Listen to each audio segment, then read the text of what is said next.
Joining me right now to talk more about the quarter and what is ahead is the CEO of Moderna, Stéphane Bancel. Stéphane, thanks very much for being here. What a blowout quarter. Congratulations to you.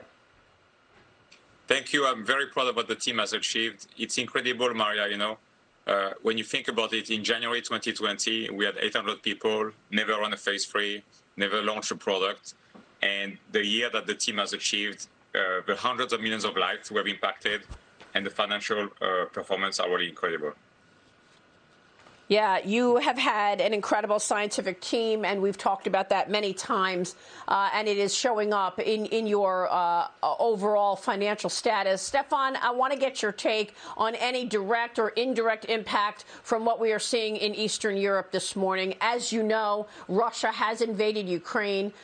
Does Moderna get affected by this? What are you expecting?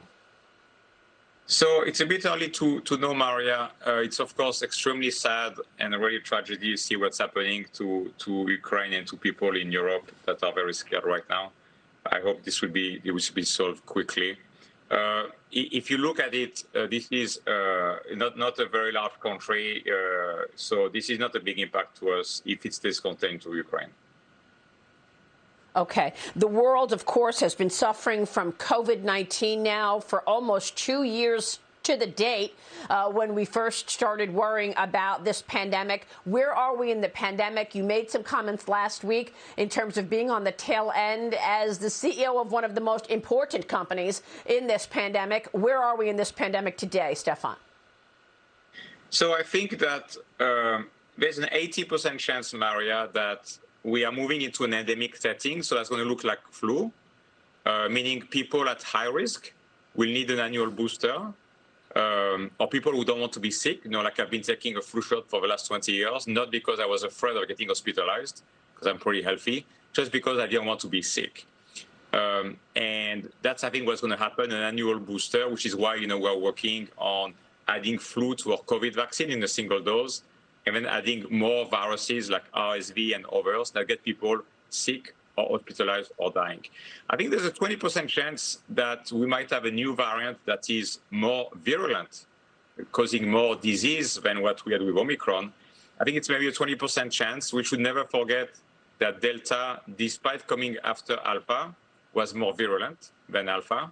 So I think it's a low likelihood scenario. We put it around 20%, but we should not forget it. So we're continuing to stay vigilant and to follow every variant of concern so that we are ready to help as many people as we can.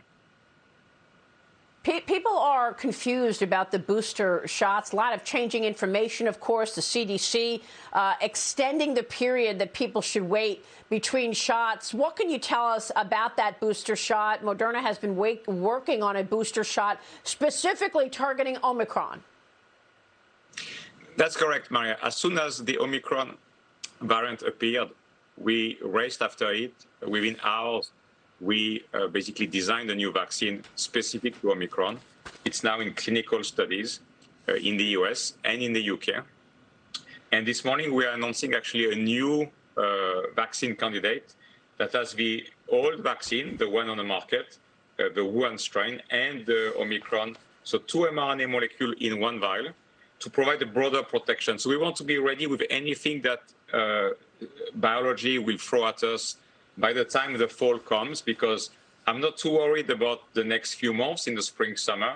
I hope we should have, if we're in my 80% scenario endemic setting, we should have a much better quality of life. But I worry about the fall because we're going to be indoor again. And also immunity is going to wane. I think what is hard for people who are not familiar with biology to really appreciate is that as you are older, your immune system is mostly protected by your antibodies.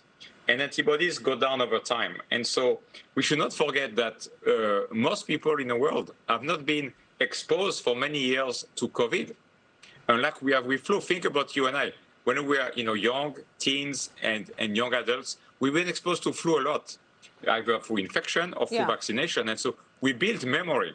But for COVID, you and I have no memory because we've never seen this virus before 2020. And so I think that's an important piece that people need to keep in mind, is that people that are at risk or older will need an annual protection. Yeah, well, perhaps, but investors are watching this situation and looking at a blowout quarter that you have had at Moderna and wondering how you're going to keep this going. You did say that you will sell at least $19 billion of the COVID-19 vaccine this year, reporting a very strong fourth quarter. I know that your scientists are working on using that mRNA technology on a whole vast group of disease, even cancer. Where are you on that? And tell me about the pipeline in terms of what you're expecting Moderna to produce as a result of this mRNA technology. Yeah, so as you said, we're expecting higher sales this year than last year. Last year, 18.5 billion, as you said. We've said we've already have signed contracts with down payments for $19 billion. And we have $3 billion of option contracts that have not been exercised yet. And we still have many discussions ongoing. So this could even potentially be higher. And then for 23, we already have also contracts signed by many countries, including the UK. And we're also trying with countries like Canada and Australia to set up 10 years agreement where we build a plant in the country and they pre-purchase 10-year worth of respiratory vaccine. The pipeline now is very large, 44 drug candidates, which is extraordinary for a small company. And in vaccines, we have a lot of programs that are going to have interesting data, including the flu phase 2 data very soon. The RSV vaccine for another respiratory virus moved into phase 3 on Tuesday this week. We have a big portfolio of latent viruses. Those are viruses that stay in your body forever. And those franchises, if you look at two latent viruses that have vaccines today, like HPV from Merck, it's almost a $6 billion franchise. The VZV from GSK is almost a little bit of a $2 billion franchise. So there's a lot of latent viruses like this, like CMV, which we have in phase 3 now. I believe it's a $2 to $5 billion annual peak sales product. And then, as you say, we have rare disease that's going to come this year with clinical data. And also cancer. We're expecting this year clinical readout for a cancer drug. Wow, that is just tremendous. And obviously, we're all hoping that you have serious success with that, Stefan. I've got to end on this story that has been circulating. No doubt you saw it about the origins of COVID. We've all been trying to understand how this started and whether or not this did come from a lab in Wuhan. Let me ask you what the Daily Mail is reporting. It says more evidence COVID was tinkered with in a lab. Now scientists find the virus contains a tiny chunk of DNA that matches sequence patented by Moderna 3 years before the pandemic began. Your reaction, Stefan, what can you tell us? So my scientists are looking into those data to see how accurate they are or not. As I've said before, the hypothesis of an escape from a lab by an accident is possible. Human makes mistakes. So is it possible that the Wuhan lab in China was working on viruses enhancement or gene modification, and then there was an accident where somebody was infected in the lab and then infected their families and friends? It is possible. On the claim you just mentioned, the scientists are analyzing to know if it's real or not. Yeah, I mean, I was struck by the line, it matched a genetic sequence patented by Moderna for cancer research purposes, Stefan. Yeah, and that's the type of things that the team is looking at very carefully to know is it real or not. Okay. So it takes a bit of time to analyze all the genetic sequence. Well, Stefan, again, really important work that you and your scientists are doing. We thank you so much for walking us through it this morning. Thanks so much, Stefan Bancel.